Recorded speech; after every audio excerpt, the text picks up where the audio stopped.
ভারতের প্রধান নির্বাচন কমিশনার জ্ঞানেশ কুমার জানিয়েছেন, ১৯৪৭ সালে ব্রিটিশ শাসন থেকে স্বাধীনতা লাভের পর পশ্চিমবঙ্গে এত উচ্চ ভোটদানের হার আর কখনো দেখা যায়নি। গতকাল সাংবাদিকদের সঙ্গে আলাপকালে তিনি বলেন, এবারের অংশগ্রহণ সত্যিই নজিরবিহীন এবং এর জন্য নির্বাচন কমিশনের পক্ষ থেকে পশ্চিমবঙ্গের ভোটারদের স্যালুট জানানো হয়েছে।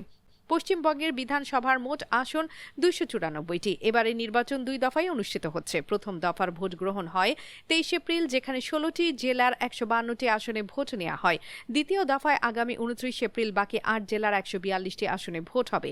তবে ফল ঘোষণা করা হবে নির্ধারিত সময় অনুযায়ী, সব ভোট গ্রহণ শেষ হওয়ার পর। রাজ্যের নির্বাচন কমিশনের তথ্য অনুযায়ী প্রথম দফায় ১৫২টি আসনে মোট ভোট পড়েছে ৯৮.৮৮%। কোচবিহার জেলায় ভোটদানের হার সর্বোচ্চ ৯৬.৪%। দক্ষিণ দিনাজপুরে ভোট পড়েছে ৯৫.৪৪%। জলপাইগুড়ি, মালদহ, বীরভূম ও উত্তর দিনাজপুরেও ভোটদানের হার ৯৪%-এর বেশি।